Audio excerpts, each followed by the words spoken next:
오늘 하나님께서 우리에게 주신 말씀은 에스라 3장 1절에서 13절 말씀입니다. 에스라서 3장 1절에서 13절 말씀입니다. 저와 여러분이 한 절씩 교독하겠습니다. 이스라엘 자손은 여러 마을에 흩어져서 자리를 잡은 지 7째 달이 되었을 때에 일제히 예루살렘으로 모였다. 요사닥의 아들 예수아와 그의 동료 제사장들과 스알디엘의 아들 수룹바벨과 그의 동료들이 모여서 하나님의 사람 모세의 율법의 규정대로 번제를 드릴 수 있도록 이스라엘의 하나님의 제단을 쌓았다.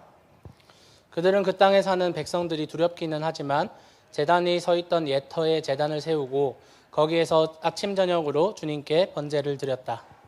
초막절이 되니 기록된 대로 그 절기를 지켰다. 그들은 또한 규례를 따라서 날마다 정해진 횟수대로 번제를 드렸다. 그런 다음부터 그들은 늘 드리는 번제 외에도 초하루 제사 때와 거룩하게 지켜야 하는 주님의 모든 절기를 맞이할 때와 주님께 자원 예물을 바칠 때마다 번제를 드렸다. 주님의 성전 기초는 아직 놓지 않았지만 그들은 7째 달 초하루부터 주님께 번제를 드리기 시작하였다. 백성은 석수와 목수에게는 삭슬 주어서 일을 시키고 시돈 사람과 두로 사람에게는 먹을 것과 마실 것과 기름을 주어서 페르시아 왕 고레스가 그들에게 허락한 대로 레바논에서 백향목을 베어 바닷길로 욥바까지 띄워 보내게 하였다. 백성이 하나님의 성전 터가 있는 예루살렘으로 돌아온 지 이태째가 되는 해 둘째 달에 스알디엘의 아들 수룹바벨과 요사닥의 아들 예수아와 그들의 나머지 동료 제사장과 레위 사람과 사로잡혀 갔다가 예루살렘으로 돌아온 모든 사람이 공사를 시작하고 20살이 넘은 레위 사람을 주님의 성전 건축 감독으로 세웠다. 예수아와 그의 아들들과 친족과 호다위아의 자손 간미엘과 그의 아들들이 한마음 한뜻으로 하나님의 성전 짓는 일을 감독하였다. 레위 사람 헤나닷의 아들과 손자와 친족들도 그들과 함께 일을 하였다. 집 짓는 일꾼들이 주님의 성전 기초를 놓을 때에 예복을 입은 제사장들은 나팔을 들고 레위 사람 가운데서 아삽 자손들은 자바라를 들고 이스라엘 왕 다윗이 지시한 대로 저마다 주님을 찬양하려고 자기의 자리에 섰다. 그들은 서로 화답하면서 주님을 찬양하고 감사의 찬송을 불렀다. 주님은 어지시다. 언제나 한결같이 이스라엘을 사랑하신다. 주님의 성전 기초가 놓인 곳을 본 온 백성도 목청껏 소리를 높여서 주님을 찬양하였다. 그러나 첫 성전을 본 나이 많은 제사장들과 레위 사람들과 가문의 우두머리들은 성전 기초가 놓인 것을 보고 크게 통곡하였다. 또 다른 쪽에서는 많은 사람들이 기뻐하며 즐거이 노래하였다. 함께 읽겠습니다. 환성과 통곡이 한데 뒤섞여서 소리가 너무나도 크고 시끄러웠다. 그 소리는 멀리서도 들을 수 있었으나 어느 누구도 환성인지 통곡인지 구별할 수 없었다. 아멘. 오늘 예배해야 합니다라는 제목으로 여러분과 함께 말씀을 나누기를 원합니다.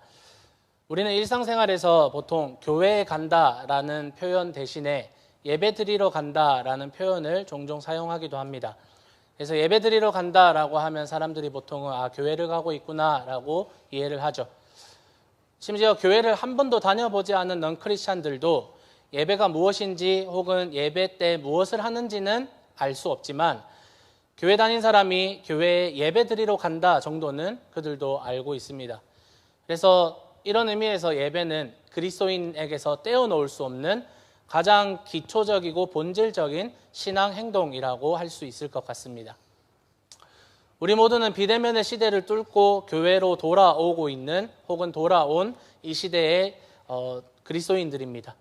그런 시대에 살고 있는 여러분에게 예배란 어떤 의미를 가지시는지 질문을 드리고 싶습니다. 여러분 왜 교회에 나오시고 왜 교회 성도들과 교제를 나누십니까? 그 교제는 또한 어떤 의미가 여러분 있으십니까? 오늘 말씀에 페르시아에서 예루살렘으로 돌아온 사람들의 삶을 또한 어떤 일들을 하였는지 살펴보며 우리가 드리는 예배, 지금 이 시간 그리고 우리의 삶에서 드리는 예배가 어떤 의미가 있고 또한 그 예배 가운데 우리는 실패하지 않고 있는지 스스로 점검하는 시간이 되기를 소망합니다. 오늘 말씀을 한 번 더 보겠습니다. 1절과 2절 말씀에 이스라엘 자손은 여러 마을에 흩어져서 자리를 잡은 지 7째 달이 되었을 때에 일제히 예루살렘으로 모였다.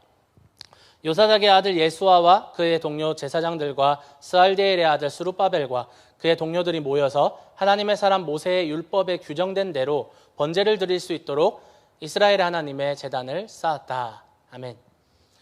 오늘 방금 읽은 1절 말씀에서 사람들이 돌아와서 마을에 흩어져서 자리를 잡은 지 7째 달이 되었다라고 세번역이 번역을 하는데, 영어 성경이나 혹은 이 히브리어 원문을 보면 돌아온 지 7째 달이 아니라 그냥 7째 달, 즉 7월이 되었다라는 의미입니다. 세번역이 조금 잘못 오역을 한 부분인데, 지금 상황은 돌아와서 7월이 되었다라는 의미입니다.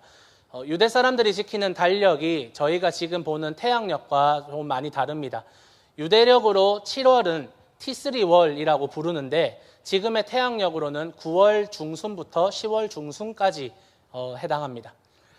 이 돌아온 유대인들은요, 7월에 대제사장인 예수아와 제사장들, 그리고 총독인 스룹바벨, 그리고 제사장 레위인들을 중심으로 이 사람들을 불러 모아서 번제를 드릴 수 있는 임시 제단을 성전을 짓기 전에 쌓고 있습니다.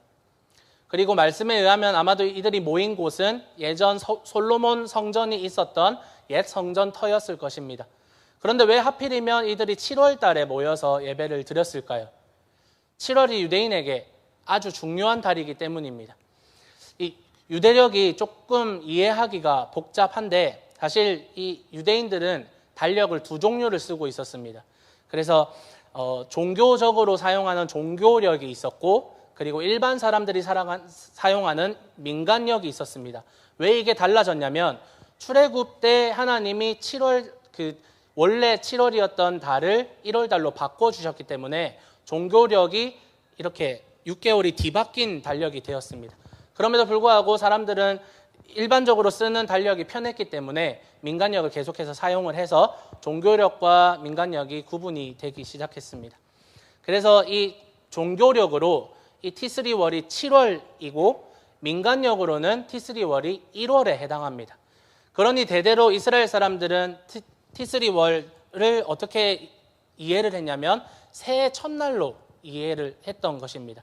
그래서 티스리월 1일이 1월 1일로 이 민간 사람들은 여기고 있었습니다.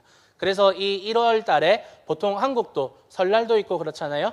이 사람들도 새해가 되었으니 각종 절기와 행사 그리고 축제들이 이 티스리월에 많이 분포되어 있습니다.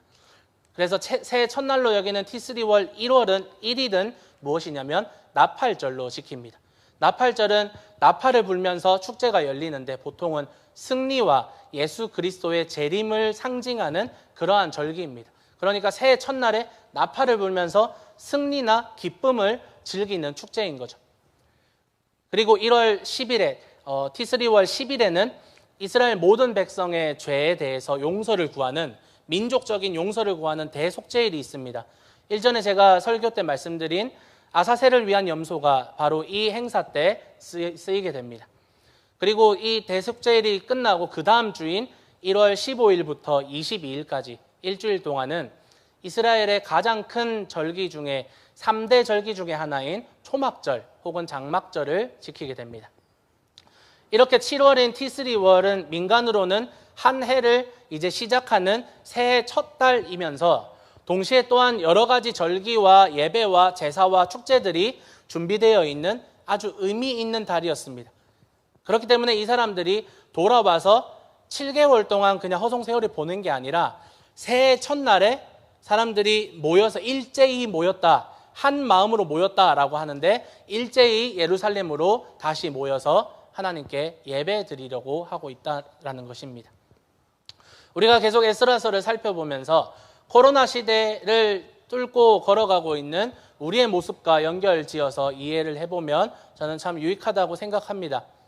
지금 이 사람들이 페르시아에서 예루살렘으로 돌아오고 있습니다. 그리고 코로나 시대에 다시 교회로 모여들고 있는 우리를 같은 선상에서 이해해보면 참 이 말씀이 은혜가 된다는 것이죠. 이들이 모여서 지금 이제 무엇을 하려고 하고 있나요? 예배를 드리고 있습니다.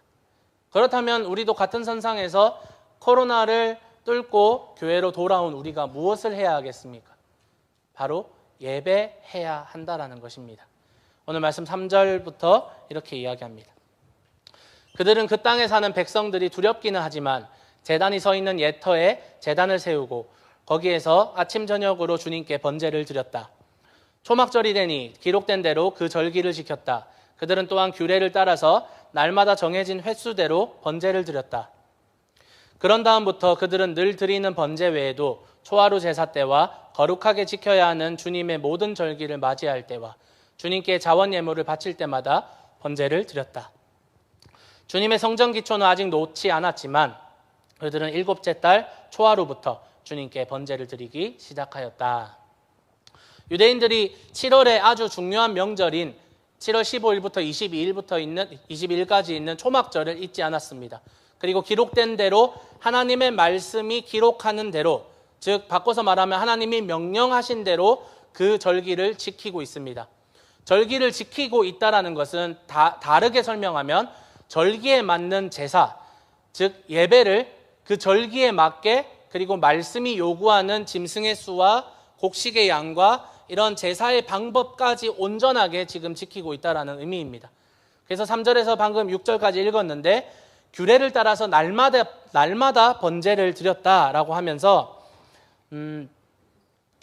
정해진 횟수대로라고 이야기를 하는데 5절인가요? 네, 4절에 날마다 정해진 횟수대로 번제를 드렸다라고 하는데 이것도 번역이 조금 애매합니다. 이렇게 읽으면 하나님이 제사를 몇 번 드려야 되는지 이야기를 하셨구나라고 우리가 생각을 할 수 있는데 개역개정 버전에는 이 횟수를 정수라고 번역을 해두었습니다. 저는 이 정수라는 번역이 좀 더 정확하다고 생각해요. 왜냐하면 이 규정에 의하면 초막절의 규정이 민수기 29장에 나와 있습니다. 민수기 29장을 보시면 하나님께서 초막절의 날마다 1일차 때, 2일차 때, 3일차 때 바쳐지는 소와 양과 곡식의 양을 다 다르게 말씀을 하셨어요. 그래서 첫날에는 숫송아지를 13마리를 바치고 순양 2마리, 1년 된 어린 순양 14마리를 바치고 그거에 해당하는 한 마리당 해당하는 곡식 에바도 각각 다르게 계산이 되어 있습니다. 그러면서 첫날은 숫송아지가 13마리, 둘째 날은 12마리, 셋째 날은 11마리 이렇게 한 마리씩 줄어들고 순양 2마리와 어린 순양 14마리는 동일하게 계속 계산이 됩니다. 그렇게 7일 동안 거의 한 200마리 정도의 짐승들을 잡아서 바쳐야 하는 것입니다. 이 기록이 민수기 29장에 아주 어떻게 예배를 드려야 하고 이날에는 또 이 시점에는 어떤 제물을 바쳐야 하는지 아주 디테일하게 기록이 되어 있습니다. 이 지금 돌아온 유대인들이 그 기록을 보고 초막절을 어떻게 제사를 지내고 예배를 드려야 되는지 보고 하나님의 명령대로 정확하게 그 정수대로 번제를 바쳤다라는 의미인 것입니다. 이 예배가 6절에 보시면 초하루부터 7월 초하루였던 나팔절부터 온전히 예배 제도를 다시 완전히 재정비하여서 온전히 예배의 방식과 형식과 또한 예배를 해야 된다라는 그 모든 마음들을 재정비해서 세팅을 해놓고 있다는 것입니다. 이 사람들이 예배하고 있어요. 그리고 그 예배를 정성을 다해서 그리고 하나님이 원하시는 대로 하나님의 말씀대로 하나님께서 명령하신 대로 그리고 하나님이 원하시는 대로 올바르게 예배하고 있습니다. 우리는 지난 구약의 몇몇 사건을 통해서 사람들이 올바르지 않은 예배를 드릴 때 하나님께서 오히려 받지 않으시고 가증스럽게 여기신다라는 것을 우리가 사울 사건 정도를 통해서 잘 알고 있습니다. 사울도 제물을 바치려고 했지만 순종하지 않은 올바르지 않은 방법으로 제사를 드렸기 때문에 하나님은 그 제사를 받지 않으셨습니다. 그리고 어제 새벽기도 시간에 제가 호세아서를 설명하면서 말씀드렸는데 호세아서에 이렇게 이야기합니다. 에브라임이 죄를 용서받으려고 제단을 만들면 만들수록 늘어난 제단에서 더욱더 죄가 늘어난다. 수만 가지 율법을 써주었으나 자기들과는 아무런 관계도 없는 것처럼 여겼다. 희생제물을 좋아하여 짐승을 잡아서 제물로 바치지만 그들이 참으로 좋아하는 것은 먹는 고기일 따름이다. 그러니 나 주가 어찌 그들과 더불어 기뻐하겠느냐. 이제 그들의 죄악을 기억하고 그들의 허물을 벌하여서 그들을 이집트로 다시 돌려보내겠다. 바벨론에게 멸망당하기 전 북이스라엘 사람들은요, 예배를 이용했어요. 예배를 자신의 죄 용서를 위한 수단으로 사람을 죽여놓고 사람에게 깡패짓을 해놓고 그냥 제사 지내면 나 죄 용서 받는데 뭐 이렇게 자신의 죄 용서를 위해서 제사와 예배를 이용하고 제사를 수단으로 사용하였지, 이 예배를 하나님의 영광을 위한, 하나님께 영광 돌리기 위한 예배로 드리지 않았던 것입니다. 그러니 하나님께서 이들이 제단을 쌓으면 쌓을수록, 예배 모임에 참석하면 참석할수록 그들의 죄가 쌓일 뿐이다 라고 비판하시는 것입니다. 사랑하는 여러분, 지금 돌아온 유대인들이 하나님을 기억했습니다. 비록 선조들은 하나님을 기억하지 못하고 하나님을 떠난 것으로 인하여서 하나님의 징계로 나라가 멸망당하고 자신들은 포로로 끌려가서 그렇게 모진 세월을 경험했는데, 그런데 이들은 분명히 알고 있었습니다. 아니, 오히려 돌아온 사람들 중에서는 노년에 해당하는 포로 1세대 중에서는 자기 자신도 유대 땅에 살 때 하나님을 버리고 하나님께 온전한 신앙을 갖지 않은 사람들도 있었을 것입니다.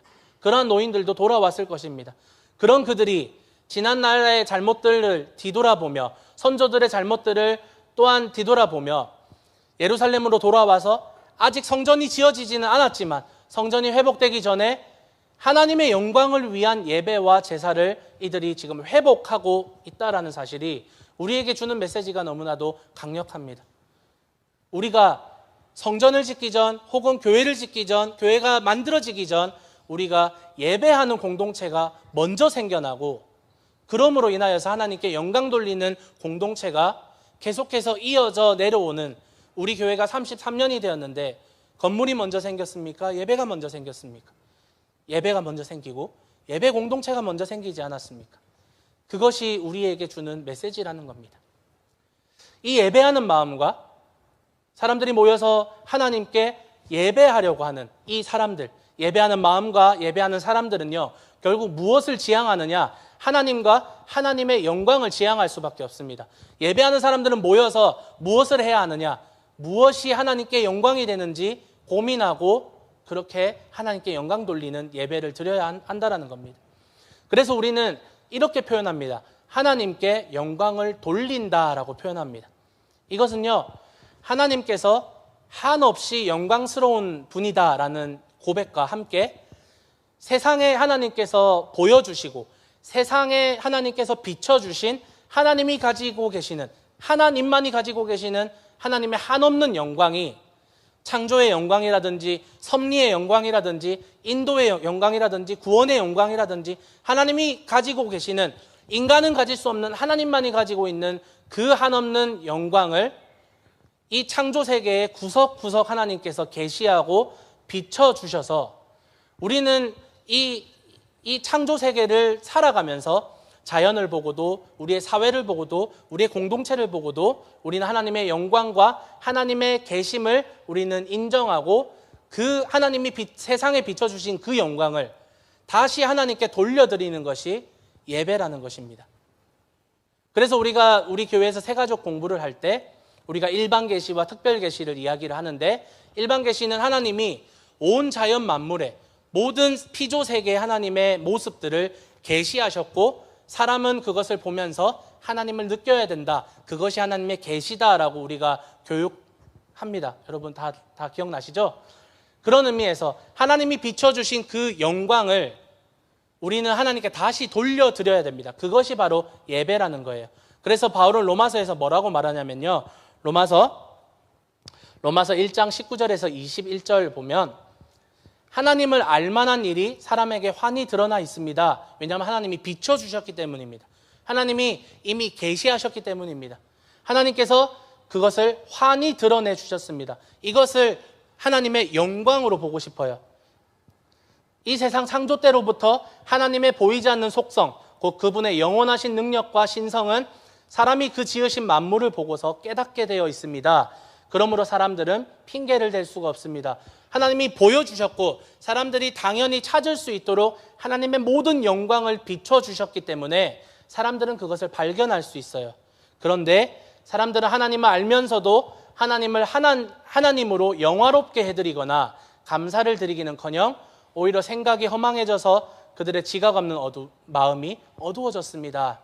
하나님이 주신 자연을 하나님께 돌려드리면서 하나님의 영광을 돌려드려야 하는데, 그런데 그렇지 않아요. 창조 때로부터 하나님의 끝없는 영광은 모든 사람이 알만하도록 아주 쉽고 아주 다이렉트하게 하나님께서 우리에게 계시해 주셨지만, 피조세계의 모든 만물에 구석구석 비추어 주셨지만, 사람은 그 영광을 하나님께 돌리지 않고 오히려 그 자연을 섬기고 그 자연을 우상으로 만들어서 하나님을 대적하는 그러한 죄를 범했던 것입니다.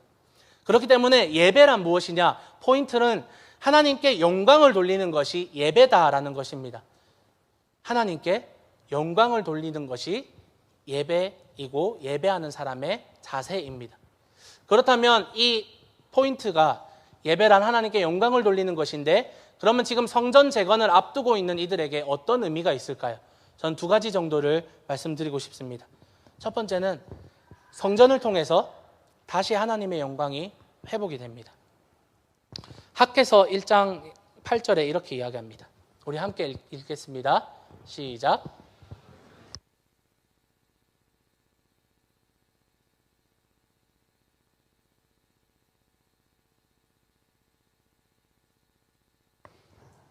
지난주에 학개와 스가랴 선지자가 이 포로기한 시대에 활동했던 선지자라고 말씀드렸습니다.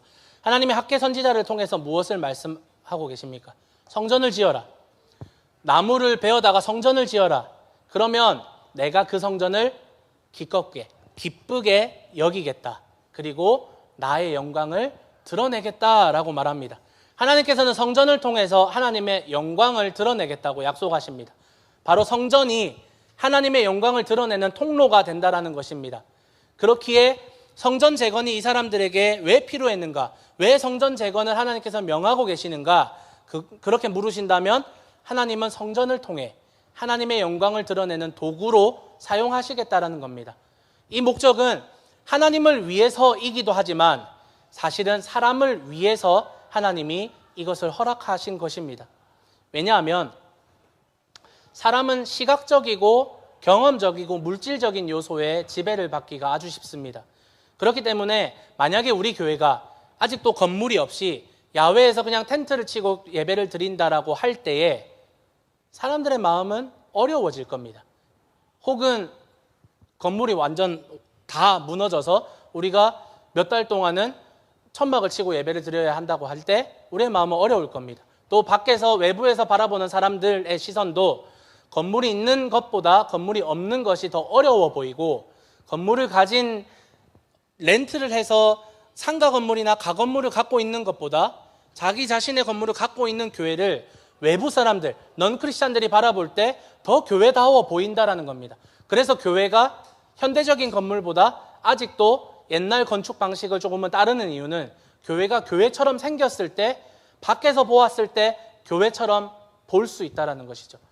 무엇을 말씀드리고 싶냐면 성전 자체는 사실 하나님에게 중요한 것이 아닐 수도 있습니다. 그런데 하나님은 이 성전을 하나님의 영광을 위해서 이 성전을 도구로 사용하시겠다고 말씀하시는 이유가 바로 사람들을 위해서라는 겁니다.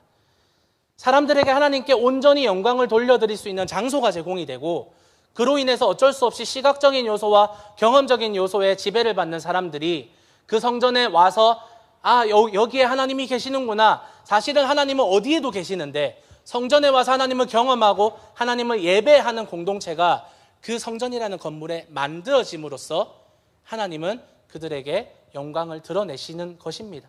그래서 우리가 신약 성경을 읽어보면 예수님과 사마리아 여인이 대화를 합니다. 사마리아 여인이 이렇게 얘기합니다. 예수님, 유대인들은 예루살렘에서만 예배를 드려야 한다 하고 우리 사마리아 사람은 우리 사마리아 땅에서 예배를 드려야 한다고 합니다. 무엇이 맞습니까? 라고 질문할 때 예수님께서 사마리아도 아니고 예루살렘도 아닌 곳에서 예배할 때가 온다. 무엇이 중요하냐? 하나님은 예배하는 자들을 찾으신다. 그러니 예배하는 자들은 영과 진리로 예배해야 된다라고 이야기하시는 것입니다. 장소가 중요한 것이 아니라, 성전이 중요한 것이 아니라 예배하는 자들을 찾으시는 하나님, 영광 받으시기를 기다리시는 하나님이 중요한 것이지 성전 자체가 중요한 것은 아니라는 겁니다. 그렇기 때문에 하나님은 사람들을 위해서, 사람들에게 하나님의 영광을 보여주시기 위해서 성전을 사용하고 계시다라고 저는 생각합니다. 그렇기 때문에 우리가 모여서 드리는 예배란 무엇이냐? 이 세상에 비춰주신 하나님의 영광, 하나님의 은혜, 하나님의 빛, 하나님의 그 모든 영광들을 다시 하나님께 돌려드린다라는 것을 의미합니다. 성전과 또한 교회는 그 통로가 되는 것입니다. 중요한 것은 건물이 아니라 하나님께 영광을 돌려드린다라는 그 예배의 정신과 하나님이 예배한 자들을 지금도 찾고 계신다라는 것을 여러분이 꼭 기억하셨으면 좋겠습니다. 두 번째는 성전을 통해서 언약이 회복됩니다. 성전을 통해서 하나님의 영광이 회복되는 것처럼 또한 성전을 통해서 하나님이 인간과 한 언약이 회복됩니다. 돌아온 유대인들이 절기를 지키고 예배를 드린다라는 이 사실 자체가 사실은 하나님과 이 유대인의 관계성이 회복이 되었다라는 의미를 가지는데, 하나님은 죄와 음란으로 가득했던 과거의 선조들의 예배와 제사는 가증스럽다고 받지 않겠다고 하셨는데, 지금은 하나님께서 이들의 예배를 기뻐하시는 것 같아요. 왜냐하면 과거의 선조들은 방금도 말씀드렸다시피 예배를, 제사를 이용했어요. 자신들의 죄 용서와 자신들의 그냥 죄를 짓는 거에 정당성을 부여하기 위해 제사를 드렸을 뿐입니다. 그러니 인간 쪽에서 하나님과 맺은 언약을 인간 쪽에서 파기를 한 겁니다. 계약을 어겨버린 것이죠. 그렇기 때문에 하나님과의 언약 관계성이 끊어진 상태였습니다. 하지만 돌아온 이 유대인들의 예배는 하나님과의 이 언약 관계가 회복되었음이 확인이 됩니다. 계속해서 말씀 보겠습니다. 집 짓는 일꾼들이 주님의 성전 기초를 놓을 때에 예복을 입은 제사장들은 나팔을 들고, 레위 사람들 가운데서 아삽 자손들은 자바라를 들고 이스라엘 왕 다윗이 지시한 대로 저마다 주님을 찬양하려고 자기의 자리에 섰다. 그들은 서로 화답하면서 주님을 찬양하고 감사의 찬송을 불렀다. 주님은 어지시다. 언제나 한결같이 이스라엘을 사랑하신다. 주님의 성전 기초가 놓인 곳을 본 온 백성도 목청껏 소리를 높여서 주님을 찬양하였다. 성전 기초를 놓는 사람들이 노동을 하러 모인 것이 아니라 오히려 하나님을 찬양하고 하나님을 예배하려고 다시 그 공사 현장에서도, 지금 축제 절기는, 초막절 절기는 끝났는데 공사하러 온 사람들조차 무엇을 하냐면 하나님을 찬양하기 위해서 자기의 자리에 섭니다. 그리고 화답하면서 찬양하기를 뭐라고 찬양합니까? 주님은 어지시다. 주님은 한결같이 이스라엘을 사랑하신다라고 고백합니다. 영어로 보면 He is good. He is good. 하나님이 이들에게 좋은 하나님이 될 수 있는 이유는 무엇이냐면 하나님이 한결같이 이스라엘을 사랑하시는 하나님이시기 때문입니다. 이들이 노래하는 사랑이 바로 하나님의 언약이에요. 왜냐하면 하나님은 그들을 사랑하셨고 그들을 선택하시고 그들과 약속하신 하나님이시기 때문입니다. 사랑이란 하나님의 약속을 의미해요. 그렇기 때문에 이들이 하나님의 사랑을 노래한다는 것, 그것은 하나님과 유대인 간의 언약 관계가 지금 회복되었다라는 것을 의미합니다. 출애굽기 34장 6절에서 7절은 그래서 이렇게 이야기합니다. 주님께서 모세 앞으로 지나가시면서 선포하셨다. 주는 자비롭고 은혜로우며 노하기를 더디하고 한결같은 사랑과 진실이 풍성한 하나님이다. 수천 대에 이르기까지 한결같은 사랑을 베풀며 악과 허물과 죄를 용서하는 하나님이다. 그러나 나는 죄를 벌하지 않은 채 그냥 넘기지는 아니한다. 아버지가 죄를 지으면 본인에게뿐만 아니라 3, 4대 자손에게까지 벌을 내린다. 그러므로 유대인이 하나님이 우리를 한결같이 사랑하셨다라는 이 고백은 출애굽기 때 이집트를 탈출한 이스라엘 백성들에게 하나님이 너희가 나의 백성이다라는 언약을 체결하실 때 내가 너희를 한결같이 사랑하겠다라는 이 언약을 떠오르게 합니다. 그래서 돌아온 유대인에게 지난 과거에 이스라엘 백성들에게 하신 그 약속이 이 유대인들에게 계승이 되고 있다는 것을 의미합니다. 사람이 언약을 끊고 하나님을 배반했지만 하나님은 한결같이 그들을 사랑하셔서 기다리셨다는 그러한 고백입니다. 이런 사랑하시는 하나님의 이 약속, 이 약속은 어떻게 사람들에게 표현이 되냐면 하나님이 내리시는 복으로 임하는데, 이 복은 또한 어떤 언약을 계승하느냐? 신명기 28장에서 말하는 약속을 계승합니다. 신명기 28장 1절 2절에 보시면 당신들이 주 당신들의 하나님의 말씀을 귀담아 듣고 내가 오늘 당신들에게 명한 그 모든 명령을 주의 깊게 지키면 주 당신들의 하나님이 당신들을 세상의 모든 민족 위에 뛰어나게 하실 것입니다. 당신들이 주 당신들의 하나님의 말씀에 순종하면 이 모든 복이 당신들에게 찾아와서 당신들을 따를 것입니다 라고 하면서 3절부터 쭉 어떤 약속들이, 어떤 복들이 약속되어 있냐면, 여러분 나중에 신명기 28장을 한번 펴보세요. 거기에 이러한 일들이 약속되어 있습니다. 언약 안에서 순종하여서 하나님으로부터 받는 복들, 하나님을 믿고 사랑하며 순종하면 성에서도 복을 받고 들에서도 복을 받고, 태가 복을 받아서 아이를 잘 낳고, 땅이 복을 받아 열매를 많이 맺고 떡반죽 그릇도 복을 받고, 너희가 나가도 복을 받고 들어와도 복을 받고 적들도 대적하지 못하고 당신들의 창고와 당신들이 손으로 한 모든 일에 복이 가득 넘칠 것이다 라는 이 약속이 언약 백성인 이스라엘 백성들에게 약속이 되었고, 마찬가지로 지금 돌아와서 하나님과의 언약 관계가 회복되는 이 유대인들에게 지금 임하고 약속되는 하나님의 복입니다. 이 동일한 복이 지금 이 사람들에게 어떻게 임하느냐? 학개서 2장을 보시면 다시 이렇게 이야기합니다. 학개서는 이 유대인들이 핍박으로 인해서 성전 건축이 잠깐 중단된 상황입니다. 그때 이렇게 이야기합니다. 너희는 부디 오늘 9째 달 24일로부터 주의 성전 기초를 놓는 날까지 지나온 날들을 마음속으로 곰곰이 돌이켜보아라. 곳간에 씨앗이 아직도 남아있느냐? 이제까지는 포도나무나 무화과나무나 석류나무나 올리브나무에 열매가 맺지 않았으나 오늘부터는 내가 너희에게 복을 내리겠다. 하나님과의 언약 관계가 끊어졌을 때는 열매가 그치고 땅이 저주를 받았습니다. 하지만 하나님께서는 성전 재건에 힘쓰는, 하나님과의 언약 관계 회복에 힘쓰는 이들에게 이제는 복을 내리셔서 신명기 28장에서 말하는 그 복들을, 땅이 복을 받아서 너희가 하는 모든 일들이 잘 될 것이고 땅이 열매를 맺을 것이다 라는 그 약속이 이들 가운데에 확인이 되고 성취가 되고 있다는 것입니다. 하나님이 사랑하시는 그 백성에게 다시 언약을 맺으시고 그 언약 안에서 이들을 잘 살피시겠다라는 약속을 부어주시는 것입니다. 이제 하나님은 이른 비와 늦은 비와 때에 따라 돕는 은혜로 이들을 도우시며 이 유대인들에게, 그리고 예배하고 순종하는 우리 교회 모든 성도님들의 모든 삶의 영역에 하나님께서 약속하신, 하나님께 순종하며 하나님을 잘 섬기면 하나님이 우리에게 모든 삶의 영역에 복을 가득가득 부어주실 것을, 그래서 그 물질적인 복을 더욱 뛰어넘는 의와 생명과 평강이 하나님께서 우리에게 부어주시는 크신 선물로, 은혜로 우리에게 찾아오실 줄을 여러분 꼭 믿으시기를 축복합니다.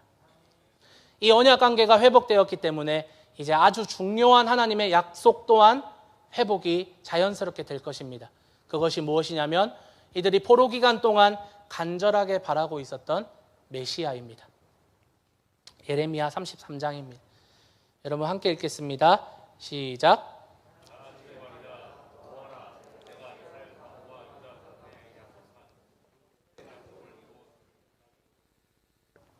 그때 그 시각이 되면 한 의로운 가지를 다윗에게서 돋아나게 할 것이니 그가 세상에 공평과 정의를 실현할 것이다. 그때가 오면 유다가 구원을 받을 것이며 예루살렘이 안전한 거처가 될 것이다. 사람들이 예루살렘을 주님은 우리의 구원이시다 하는 이름으로 부를 것이다. 나 주가 말한다. 이스라엘 민족의 왕자에 앉을 사람이 다윗에게서 끊어지지 않을 것이다. 예레미야는 이미 유다에 망하고 유다가 70년 동안 포로 생활할 것을 예언하였습니다. 그러면서 이들이 기다려야 하는 존재가 있는데 다윗의 왕조에게서 의로운 가지 하나가 태어나는데 그것이 바로 메시아이고 너희가 그 메시아를 기다려야 된다라고 하나님이 약속하셨어요. 지금 이 다윗의 후손에서 메시아가 태어날 것이라는 이 약속 또한 돌아온 유대인들에게 다시금 허락이 되고 다시금 성취가 될 것입니다. 예배가 회복되고 성전이 회복되고 그 성전을 통해서 하나님의 영광이 회복되며 더 나아가서 하나님과의 언약 관계가 회복됨으로 인해서 이제 다시 이들은 죽을 수밖에 없는 그런 포로의 신분에서 이제는 다시 하나님의 백성으로 회복이 되었고, 하나님이 보내실 이 메시아를 열망하며 기다릴 수 있도록 이 유대인들에게 언약이 허락된 것입니다. 그렇기 때문에 따라서 예배를 또 다르게 정의를 한다면, 예배란 하나님과의 언약 관계가 눈으로 확인되는 언약의 시각화라고 저는 말하고 싶어요. 첫 번째는 하나님의 영광을 돌려드리는 자리, 두 번째는 하나님과의 언약 관계가 우리의 눈으로 확인되는 자리라고 저는 설명하고 싶습니다. 그렇기 때문에 하나님의 영광을 돌려드리며 또한 하나님이 우리를 사랑하신다라는 그 언약이 이 자리에서 확인이 되는데, 예배를 드리면서 어떻게 사람들이 가만히 있을 수 있겠습니까? 어떻게 무감각하게 그냥 있을 수 있겠어요? 그래서 이 사람들이 이렇게 반응합니다. 12절 13절입니다. 그러나 첫 성전을 본 나이 많은 제사장들과 레위 사람들과 가문의 우두머리들은 성전 기초가 놓인 것을 보고 크게 통곡하였다. 또 다른 쪽에서는 많은 사람들이 기뻐하며 즐거이 노래하였다. 환성과 통곡이 한데 뒤섞여서 소리가 너무나도 크고 시끄러웠다. 그 소리는 멀리서도 들을 수 있었으나 어느 누구도 환성인지 통곡인지 구별할 수 없었다. 갖가지 감정들이 뒤섞여서 회중 가운데서 터져 나옵니다. 그 솔로몬의 화려했던 그 솔로몬의 성전을 보았던 1세대 노인들은요, 크게 통곡합니다. 왜냐하면 화려했던 솔로몬 성전에 비해서 지금 이제 막 기초공사를 시작하는 이 초라한 모습이 지난 날들과 자연스럽게 머릿속에서 오버랩되고 그로 인해서 너무나도 심하게 통곡하였을 것입니다. 그럼에도 불구하고 바벨론과 페르시아를 거치며 이제는 더 이상 소망이 없고 우리는 죽게 되었구나라고 낙담하고 죽을 날만 기다리고 있었던 이들에게 고향으로 돌아와서 성전 건축을 할 수 있게 허락하신 하나님의 은혜가 너무나도 크고 감격스러웠기 때문에 이들은 통곡할 수밖에 없는 것입니다. 그리고 젊은 이들에게는 축제와 같습니다. 고향으로 돌아와서 이들이 성전 건축에 그리고 하나님을 예배하는 공동체에 들어가는 것이 축제와 같습니다. 기뻐하고 즐겁게 노래합니다. 재작년에 저희가 2020년에 한 몇 개월 동안 처음으로 굉장히 어려운 락다운이 끝이 나고 한 11월 정도에 교회에 다시 모였던 것으로 저는 기억합니다. 그때 예배의 모습도 지금 오늘 말씀과 동일했어요. 나이 드신 분들은 많이 우시더라고요. 젊은 사람들은 기뻐하더라고요. 그것이 우리가 가지고 있는 인생의 연륜과 인생의 경험으로 그렇게 감정이 통곡하고 슬퍼하며 하나님을 배반하고 하나님을 아프게 해드렸던 또 지난 날들의 그런 아픔들이 오버랩되면서 우리 감정이 통곡으로 또한 애통으로 그렇게 나가는 것이고, 또 젊은 사람들은 모임의 기쁨이 회복되며 기뻐하며 즐거워하며 노래할 수 있는 것입니다. 이렇게 많은 감정들이 이 한 회중 가운데서 뒤섞여서 정말로 통곡하는 사람들, 기뻐하는 사람들, 기도하며 찬양하는 사람들로 뒤섞여서 이 공동체가 점점점 회복이 되어집니다. 그러므로 사랑하는 여러분, 지금 이 돌아온 이들이 징계와 심판의 현장 가운데서 하나님의 강권적인 은혜로 말미암아 그 인도하심으로 말미암아 건져냄을 당해서 죽게 되었지만 이제는 고향 땅으로 돌아와 가장 먼저 예배를 회복했던 것처럼 우리도 우리의 신앙의 기초 또한 예배가 되어야 합니다. 많은 일들이 이 지금 성전 건축을 앞두고 있는 사람들에게 준비되어 있습니다. 지난주에도 말씀드렸지만 많은 어려움들이 사마리아인들의 방해와 또한 성전 건축이라는 어려운 그런 노동의 일들이 준비되어 있는 것처럼 마치 오늘 3절에서 이야기하듯이 그곳에서 사는 원주민들이 두려워서 그 사람들이 예배를 드림으로써 유대인들을 죽일 수도 있는 어려움이 있었지만 그럼에도 불구하고 그 사람들은 두려웠지만 하나님에 대한 예배를 포기하지 않았습니다. 예배하는 것을 주저하지 않았습니다. 마찬가지로 코로나 시대를 뚫고 걸어가는 우리에게도 하나님은 동일한 은혜를 주십니다. 우리가 기억할 것은 아주 클리어해요. 하나님의 영광을 돌려드린다는 것과 또한 하나님께서 우리를 사랑하신다는 그 하나님의 언약과 약속, 이것이 우리의 예배를 통해서 고백되어지며 확인되어져야 합니다. 우리의 예배가 무엇을 고백하고 무엇이 중심이 되어야 하겠습니까? 바로 하나님의 영광과 하나님의 약속이 고백되고 돌려져야 합니다. 바로 이 일을 위해서 예수님께서 자신이 모든 가장 그 예배와 제사의 가장 어려운 일들을 예수님 자신이 다 이루시고 완성하시고 우리에게는 이제는 더 쉬운 방법들을 허락해 주셨어요. 짐승을 잡을 필요도 없고 피를 쏟을 필요도 없고 예수님께서 모두 다 이루어 주시고 우리에게 가장 쉬운 것들만 허락해 주셨습니다.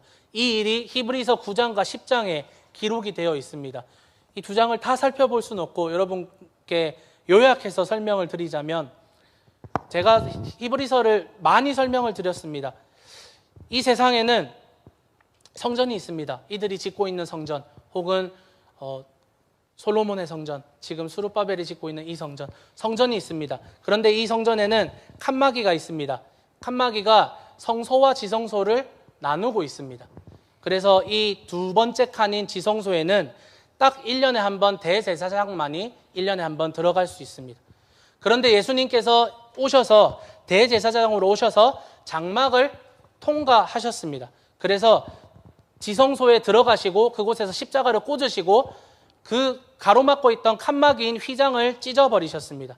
그래서 원래는 제사장을 통해서 매번 혹은 매월 매년 똑같은 제사를 반복해서 짐승도 반복해서 잡아야 했지만, 이제 예수 그리스도의 은혜로 우리는 건물로서의 성전이 아니라 성전 자체이신 예수 그리스도와 그의 피를 힘입어서 언제든지 또한 어디서든지 우리가 온라인으로도 지성소에 들어갈 수 있게 되었습니다. 예수님의 공로로 예배의 모든 어려운 부분을 예수님께서 해결해 주셨고, 그로 인해서 우리는 하나님께, 성전 시대 사람들에게는 참 미안한 말이지만 우리는 정말 편하게 하나님께 예배할 수 있게 되었습니다. 이 모든 것을 이루신 예수님을 우리가 믿고 있고 예수님의 피를 의지하기 때문에 히브리서 기자는 이렇게 덧붙이고 있습니다. 히브리서 10장 25절 말씀입니다. 25절 말씀입니다. 어떤 사람들의 습관처럼 우리는 모이기를 그만하지 말고 서로 격려하여 그날이 가까워 오는 것을 볼수록 더욱 힘써 모입시다. 예수님이 이루신 제사를 모두 완성하시고 십자가로 완성하시고 너희는 이제 마음껏 예수의 피를 의지하여서 지성소로 올 수 있어. 그러니 어떤 사람들의 습관처럼 모이기를 패하지 말고 오히려 마지막 날이 다가올수록 더욱 예배 공동체로 모이고 예수님께서 허락해 주신 가장 쉽고 가장 편한 이 예배의 자리로 너희가 모여야 돼 라고 히브리서 기자는 이야기하는 것입니다. 모여서 눈에 보이지 않지만 이 영원한 하나님의 우주 성전 안에 우리가 거하고 있고 하나님께 예배하는 이 예배 공동체로 함께 모여서 우리는 모이기를 주저하거나 패하는 것이 아니라 모이기에 힘쓰며 하나님을 예배해야 합니다. 여러분, 우리는 함께 예배해야 하는 줄로 믿습니다. 여러분, 우리 함께 예배합시다. 말씀을 정리하겠습니다. 사랑하는 성도 여러분, 예수 그리스도를 믿는 믿음으로 우리 모두는 성령 하나님을 마음에 영접한 하나님의 성전이라고 바울은 매번 이야기합니다. 이제 성전은 없습니다. 로마가 이후에 쳐들어와서 주후 70년에 티투스 장군이 저 회복했던 저 성전을 완전히 무너뜨리고 아직까지 유대인들은 성전이 없습니다. 하지만 바울은 예수 그리스도를 믿는 믿음을 가진 모든 사람들이 하나님의 성령을 모신 성전이다라고 이야기합니다. 고린도전서 6장에 여러분의 몸은 여러분 안에 계신 성령의 성전이라는 것을 알지 못합니까?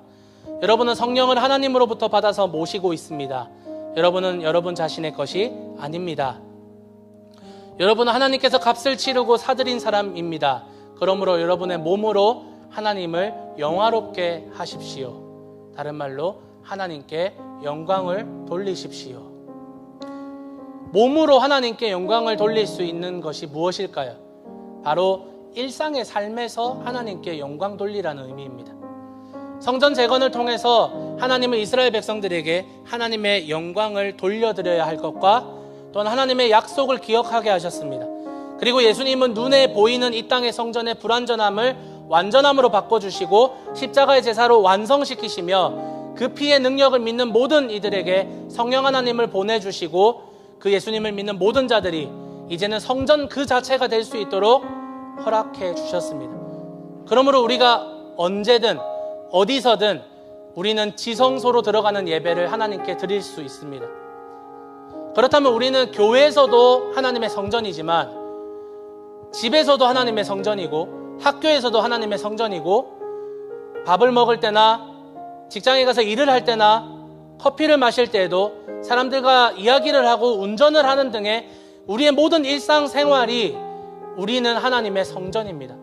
그렇기 때문에 이렇게 교회에 와서 함께 예배 드리는 것도 참 중요하지만 여러분의 삶에서 과연 하나님의 성전으로 살고 있는가 여러분께 도전 드리고 싶습니다.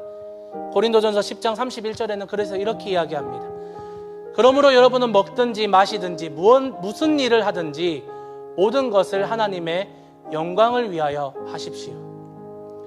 여러분의 삶에서도, 여러분의 삶의 예배도, 그리고 우리가 지금 모여서 드리는 이 예배도 하나님께 최고의 영광을 돌려드리시는 여러분 자신과 여러분의 가정과 또한 우리 교회가 되기를 저는 간절히 축복합니다.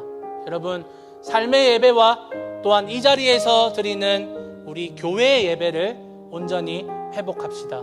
여러분, 마음을 열고 하나님을 온전히 예배하며 지금도 예배한 자들을 찾으시는 하나님께 영과 진리의 참된 예배를 드리시는 여러분 되시기를 축복합니다.